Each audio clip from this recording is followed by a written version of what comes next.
Mechi ilikuwa ni aina gani kwa upande wako? Mechi ilikuwa kimbinu sana kifupi. Ni mechi ambayo kocha Mohamed Leiza aliamua awe wa pili uwanjani, kwa maana kwamba awe anasubiri ashambulie kwa kushtukiza, halafu Azam ilikuwa ndo timu ya kwanza na muda mwingi wa mchezo walikuwa wanacheza katika nusu ya pili ya uwanja. Sasa tatizo ni kwamba ukicheza na timu ambayo inakuwa ya pili uwanjani ikawa inazuia vizuri, kufunga mtihani shekhi. Hata uwe nani, Barcelona shawakuta, Manchester City Pep Guardiola shamkuta mara kadhaa. Umeona Morocco walivyohangaika kwa Tanzania, chupu kama mwamuzi Bubu Traore asinge tuzulumu na kumbushia tu AFCON kwa Idi Nado, pengine tungepata sare. Komoro walivyocheza na Morocco mpaka mapumziko bila. Yaani ukifanya low block, kama unakuwa na wachezaji ambao wanatekeleza mpango kazi vizuri, timu pinzani atakiwa ndio timu namba moja uwanjani, inafika mara nyingi inapata wakati mgumu. Mpaka mapumziko ni Azam ndio ilikuwa inamiliki mpira kwa 63%. Ni Azam ilikuwa pamoja na kumiliki sana mpira, nazungumzia mpaka mapumziko, mashuti 6, 2 on target. Lakini Fountain Gate dakika 45 za kwanza walipiga mashuti 2 tu. La kwanza walipiga dakika 39, alipiga Eli Mokono. Alafu la pili dakika 43 akapiga Zuberi Foba akacheza. Ninatolea tu mfano namna ambavyo mechi ilikuwa, kwa sababu Azam walifanya kinachostahili. Unapocheza na timu ambayo inazuia zaidi kutokea chini wakiwa wengi, maana yake utakachotakiwa kufanya kwanza, zile vertical channels, njia wima zile, unakuwa umewajaza watu katika nafasi zote tano. Unajua katikati kuna mchezaji mmoja, alafu pembeni yake maarufu watu wanasema kwenye half spaces kuna watu, alafu kwenye wide.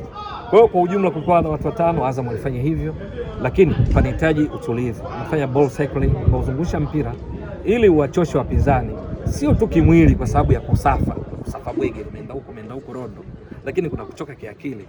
Binadamu kama unafanya jambo moja kwa muda mwingi, ili matokeo yake ndio upate fursa. Lakini kingine, uwe na wachezaji ambao wana uwezo wa kudribble mipira, kuwalazimisha, kuwafuata, kuwapiga chenga.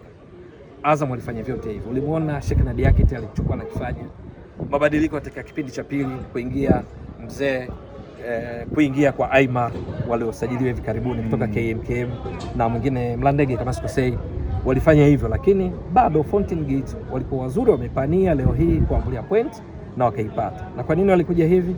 Wanafahamu msimu uliopita walipigwa goli 5 na Azam. Hapa Azam Chamazi Complex walifungwa 2-0.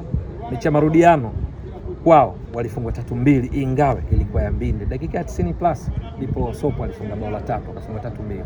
Lakini mpaka kufikia leo hii uweze amini, ni Fountain Gate ambao katika ligi nzima wao ndio timu inaongoza kufika mwisho na kufanya majaribio ya kufunga. Kabla ya mechi na Azam walikuwa wameshapiga mashuti 64, 21 on target, lakini wafunga mabao 4. Halafu wao wamepigiwa mashuti ya kulenga shabaha 28, wameruhusu mabao 12. Kwa hiyo goal conversion rate iko chini mno, ni around 6%. Yaani nafasi unazopata kufunga halafu umezibadilisha vipi? Sasa leo hii kwenye kikosi unaona kabisa mwalimu Mohamed Leiza akijua wana tatizo hilo, akijua anacheza na Azam ambayo kabla ya mechi dhidi ya Coastal Union walioshinda 3-0, Azam walikuwa wamecheza mechi 5, wamepiga mashuti 16, 7 on target, wana goli 6. Kwa goal conversion rate ya Azam ilikuwa 38%, wao 6%. Unafanyaje? Lazima uweke mbinyo, compactness katika kuzuia. Alianza baada ya golikipa alikuwa na walinzi 3 kama nakumbuka vizuri, mchezaji bora wa mchezo na maanisha huyu Habib alikuwa ni miongoni mwao 3. Halafu akawa na viungo 5 ambao kunazungumzia Gibson Mwanuka, nazungumzia Obina, wanatokea kwenye pembeni kama wingbacks. Halafu akawa na washambuliaji 2, Eli Mokono alianza na Mudrik. Lakini kwenye kucheza hii formation ndio iseme ni makaratasi tu, alikuwa anabaki mara chache Mokono, na ndio maana amepiga mashuti 2 mpaka half time.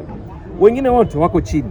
Yaani Azam wakati wanaenda na mpira wanakumbana na watu 7, 8, ni kijiji. Matokeo yake shughuli ilikuwa nzito, lakini kingine kimewagharimu Azam ambayo pengine walihitaji pointi 3 ili waende juu pale, wangewapita Simba ambao na pointi 13, wao wangekuwa na pointi 15. Ni wachezaji wake katika kipindi cha pili. Kwa mfano Aimar alikuwa kwenye kiwango bora sana, lakini uzoefu umemgharimu. Kuna tukio dakika ya 90 plus 2 ilikuwa ni penalty ambayo kwa mchezaji uliyefanywa madhambi unatakiwa walau na wewe uonyeshe kwamba hii ni penalty. Kama unakumbuka hilo tukio, ilikuwa ni Derrick Mukombozi katika kucheza yeye akiwa ndani ya 18 akamgonga yeye.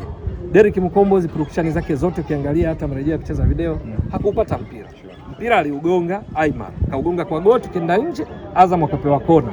haikupaswa kuwa kona, kama sio penalty haikupaswa kuwa kona, kwa sababu aliotoa nje alikuwa ni Aimar. Derrick Mkombozi jitihada alizofanya ni kugonga miguu ya Aimar. Aimar baada hapo alifanyaje? Alinuka kenda kujiposition kusubiri mpira. Wachezaji wazoefu pale, ingemkuta labda Jephte Kitambala Bola, ingemkuta chini, ingemkuta Feitoto, ingemkuta mzoefu yeyote. Mwisho wa siku ni mechi ambayo unawapongeza Fountain Gate unacheza dhidi ya Azam ambayo msimu uliopita walipoteza pointi zote, halafu wachezaji mmoja mmoja quality ubora wa Azam wako juu zaidi, tunafahamu maana mpira wa miguu ni mchezo wa wazi, lakini bado unapata point. Ni kuonyesha kwamba makocha wetu wanazidi kukua, kwa sababu katika dunia sasa, mpira wa kisasa, kwanza unatambua Jado kanizidi, akishakuzidi unafanyaje? Yale aliyokuzidi upunguze madhara, halafu hakuna timu ambayo perfection iko 100%. Udhaifu wake na utafuta upenyo. Alifanya hivyo kuhakikisha uzuri wa Azam usiwaletee madhara, lakini kwenye upenyo, kwa maana counter, hawakuzitumia vizuri, japo 2-3 walizipata. Mwisho wa siku ni sare iliyostahili ambayo Fountain Gate wamefikisha sasa pointi 11, kabla hapo walikuwa na pointi 10. Mabao wamebaki na mabao yao 4, mabao ya kuruhusu yamebaki kuruhusu mabao 12, mechi ya 11. Sio performance nzuri sana kwa timu ambayo msimu uliopita ilicheza playoffs. Lazima wakaze buti zaidi. Bahati tu ni kwamba mpaka sasa washacheza na wakubwa wote, washacheza na Simba, washacheza na Yanga, leo wamecheza na Azam, washacheza na JKT Meja Jenerali Samuyo. Kwa hiyo kuliko baki sasa wateleze kama wanaweza. Pengine kwenye plani yao ya kucheza low block imefanikiwa. Lakini tulikuwa tunaona transition wakati wanaenda kushambulia, makosa yamekuwa mengi sana eneo la mwisho. Ndio. Lakini tulitegemea wakati ambao Azam wanacheza zaidi mbele, ilibidi wanufaike wao kwa sababu namba inakuwa ni ndogo mbele ya Azam FC. Unadhani nini kilikuwa ni shida wao kwao, kwa sababu ilibidi mdao ambao mnafanya hiyo transition mwe na faida kubwa zaidi nyinyi ambao mko mnashambulia? Kitu cha kwanza kilicho wazi, ubora. Watanisamee tu. Ubora katika kutumia nafasi za mwisho. Nimekwambia wanajijua, wanaingia kwenye mchezo huu, wao ndo wanaongoza kupiga mashuti kuliko timu zote. Nikisema timu zote, Azam imo, Simba ipo, Yanga imo. Ushanielewa? Yaani wao ndo wanafika na kufanya majaribio ya kufunga. Wana mabao 4 katika mashuti 64. Goal conversion rate ni 6%. Unacheza na Azam.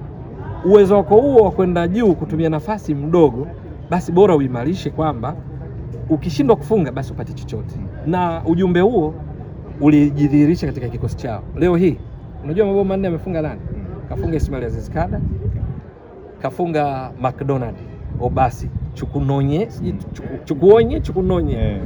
Anyway, McDonald Obasi ambaye alikuja kuingia mwishoni. Amefunga Mudrik Sheikh, amefunga kijana mdogo yule Juma Abushiri. Kwenye kikosi kilichoanza, katika waliowafungia mabao wote kaanza mmoja tu, Mudrik. Wengine wote nje. Manake nini?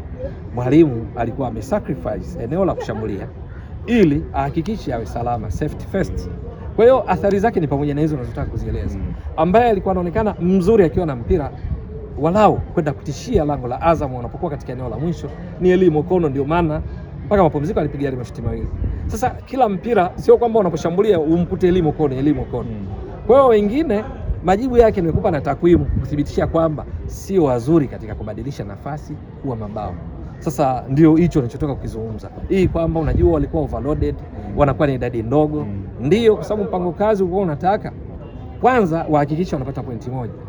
Ikipatikana ushindi ni bonus. Nasema haya sio kwamba kocha kazungumza Mohamed Leiza, isipokuwa tafsiri ya kikosi chao, kwa sababu nje wana Ismail Aziz Kada, nje walikuwa na Juma Abushiri alikuja kuingia, nje walikuwa na huyu Obasi, McDonald alikuja kuingia. Hawa ndio waliowafungia mabao katika 4 kwenye mechi 10. Alafu watatu wanaanza nje. Alikuwa anataka wao wapate pointi 1. Kwa hiyo athari zake ukiwa na wachezaji ambao kwenye eneo la mwisho wako vizuri katika kutumia nafasi, basi utayasema yote hayo Jado. Kwenye upande wa